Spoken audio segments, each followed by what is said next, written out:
Welcome to the Deep Dive. We're here to pull out the absolute best knowledge nuggets from some pretty complex research and get them straight to you. And today we're looking at electric vehicles. If you own one, you probably know this, maybe intuitively, but your car is parked. Well, something like 95% of the time. 95%. And it's not just sitting idle, it's holding a huge amount of unused energy. That's right. Modern EVs, some of them, can have up to 100 kilowatt hours stored inside. It's basically a giant battery on wheels doing nothing most of the day. So that brings us to the big question for this deep dive. And we're basing this on some really interesting modeling from the German energy market. Can that parked EV of yours actually make you money? The short answer, yes. It involves a concept called vehicle-to-grid, V2G. V2G. Okay, sounds a bit sci-fi. Let's break that down. What exactly is it? Think of it like a two-way street for electricity. Right now, your EV mostly just pulls power from the grid, one way. Great, you charge it. V2G makes it bidirectional. So when there's loads of cheap solar power, maybe midday, your car charges up. But then, say, demand spikes later, your EV can actually send power back to help stabilize the grid. And if you have lots of EVs doing this, Exactly. If you get enough of them working together, they form what's called a virtual power plant, or VPP. a VPP, okay. Yeah, like a power plant spread across thousands of driveways and garages. It can provide instant support to the grid, which is becoming super important with more renewables coming online, because their output fluctuates. So our mission today is to dig into whether this V2G thing makes economic sense, specifically for you, the EV owner. We're leaning on this detailed research model from Germany. And the really cool thing about this study, the innovation, is how it handles battery degradation. Past studies often just used a fixed cost. Like, okay, using the battery costs X cents per cycle. It was a bit basic. A bit of a guess, really. Yeah, pretty much. This model uses an online dynamic battery degradation model. It looks at the actual battery chemistry and conditions in real time. Much more accurate. Okay, that leads us straight to the elephant in the room, doesn't it? The main worry for any EV owner thinking about this. Yeah. We all like the idea of extra cash, but nobody wants to kill their very expensive battery. Right. So what's the main problem? Holding people back from jumping into V2G. It's absolutely that fear of degradation, that irreversible loss of capacity. The idea that cycling your battery more often for V2G beyond just driving is going to wear it out faster. And degradation is tricky, right? It's not straightforward. Not at all. It depends on so many things. How full you keep the battery, the state of charge, or SOC, how deeply you discharge it, the depth of discharge, DOD, temperature plays a huge role, even the battery's past history. It's complex. So owners worry about needing a costly replacement sooner than expected. Exactly. That's the core fear. Okay, so let's dive into how this specific model tackled that. It used a dynamic model, but focused on a particular type of battery. It did, yeah. They used something called the Zhu model and applied it to lithium manganese oxide batteries, LMO. You'd find those in some earlier EVs, like the Nissan Leaf from around 2016. Okay, an older chemistry. And they simulated a typical owner. Yep, a standard commuter pattern. Charge at home overnight, drive to the office, park up. The V2G action happens during that parked window, say 8 a.m. to 5 p.m. Makes sense. And they built in a safety net. Crucially, yes. The model assumed the car always kept at least a 10% state of charge buffer, just in case you needed to suddenly drive somewhere unexpected. All right, now here's where it gets wild. Because the model spat out something totally counterintuitive about that degradation fear. What was the big finding? Well, get this. For the LMO battery they studied, actively participating in V2G actually resulted in less battery degradation compared to just letting the car sit there fully charged all day, the no V2G scenario. Bro, hang on. Using the battery more made it degrade less. Yeah. That seems backwards. It does sound it, doesn't it? But it comes down to the two main ways batteries age. There's cycle aging, which is the wear from charging and discharging. That's what we usually worry about. Okay. But there's also calendar aging. This happens just from time passing, regardless of use. Think of it like metal fatigue or a rubber band slowly losing its elasticity, even if you don't keep snapping it. And what makes calendar aging worse in a battery? Keeping it stored at a really high state of charge for long periods, especially when it's warm. So if you drive to work, plug in, and leave it sitting at, say, 90% charged all day. That high charge level actually stresses the battery chemistry and speeds up calendar aging. The V2G system in this model was intelligently discharging the battery during the day, bringing it down to a lower, less stressful SOC. So by avoiding that long period sitting at high charge. It reduced the calendar aging enough that it actually outweighed the extra cycle aging from the V2G activity. Net result, slightly longer battery life for this specific chemistry and use case. That is a fascinating result. Okay, so maybe V2G isn't the battery killer people fear. So let's talk money. How much can you actually earn? Let's look at profit stream number 1, energy arbitrage. Right. Arbitrage is the simplest idea. It's basically buying low and selling high. Your EV, or more likely some smart software managing it, watches the electricity prices on the German day-ahead market. It charges the car when power is cheap, sells it back to the grid when prices peak. Pure market play. No complex grid services involved yet. Exactly.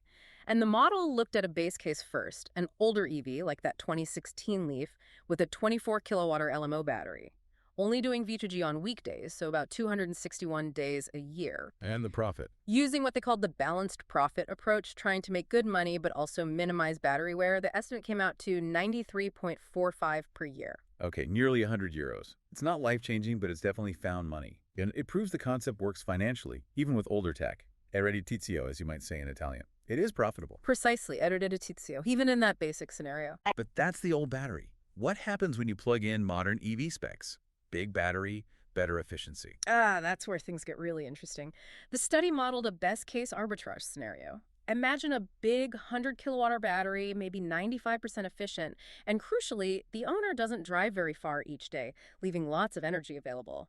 And the profit number there. It jumps dramatically. The estimate goes up to 662.37 per year. Wow, okay. From under 100 to over 650 euros? That's a huge difference. It is. And to get that, the EV is shifting a lot of energy, almost 30,000 kilowatt hours a year, back and forth with the grid. So capacity clearly matters. You mentioned driving distance was also key. Which one has a bigger impact? Both are really sensitive, but driving distance actually has the slightly bigger lever, according to this model. How so? Well, for capacity, every extra kilowatt hour you have increases the potential profit by about 1.85 per year. More storage means more energy to sell when prices are high.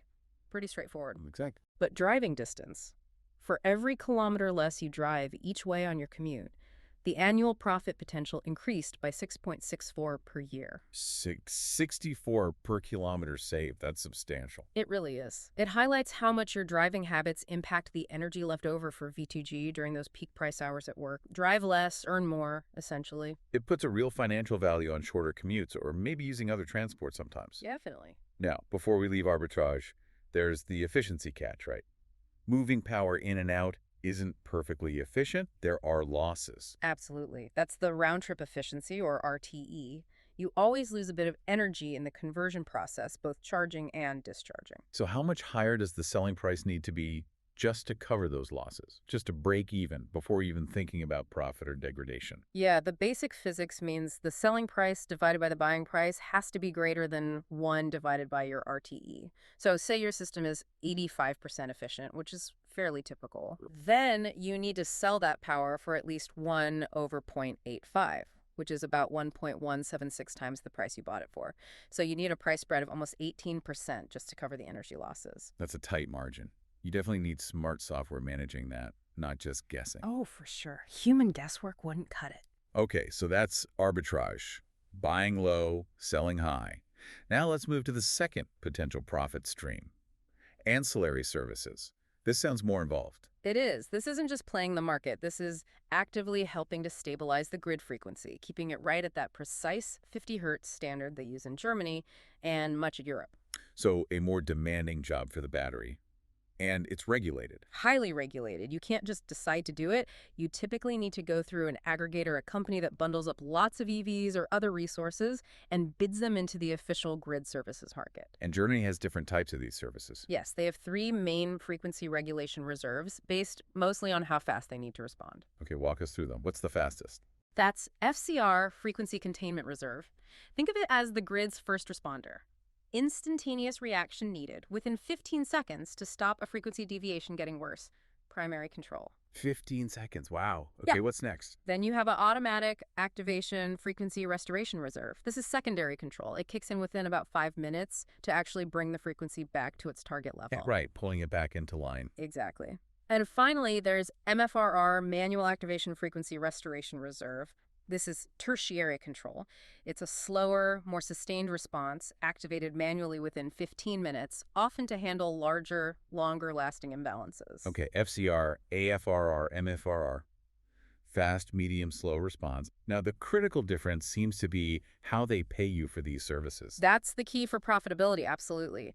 FCR, the super fast one, only pays what's called a capacity payment. Basically, you get paid just for being available and ready to respond instantly. But you don't get paid for the actual energy you might push or pull. Not for FCR, no. But AFRR and MFRR, the secondary and tertiary ones, they pay both.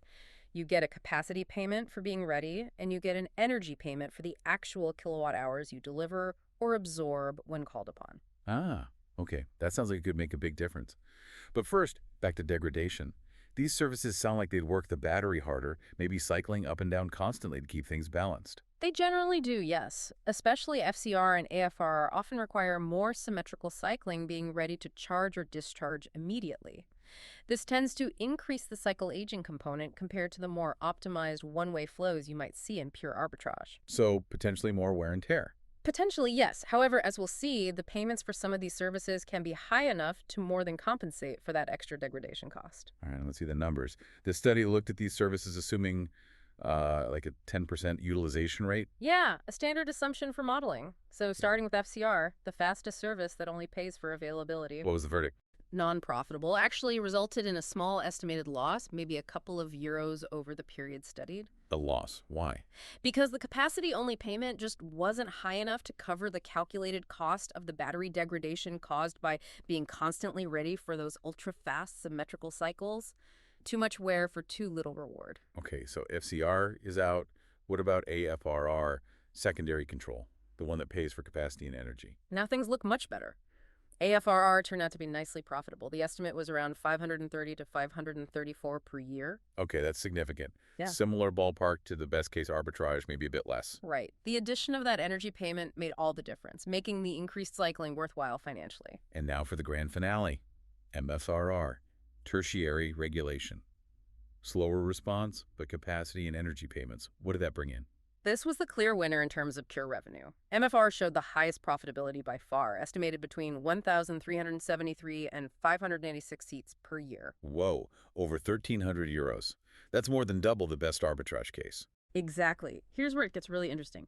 Il servizio più remunerativo, the most remunerative, the most profitable service, was clearly this tertiary regulation. Why so much higher?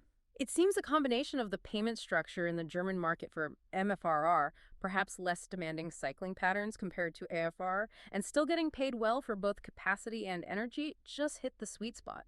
Even with the degradation cost factored in, it was highly lucrative in this model. That kind of potential income, 1,300 plus a year, could genuinely influence someone's decision when buying an EV, or make the total cost of ownership look much better. Absolutely. It could offset a big chunk of your monthly payment or insurance or maintenance costs. The data really makes a strong case that, yes, V2G can be financially beneficial for EV owners in Germany. So summing up, the profitability is there, but the best approach depends on what you prioritize. Seems like it. If you want decent profit and potentially even help your battery life, at least with LMO chemistry, optimized arbitrage is good.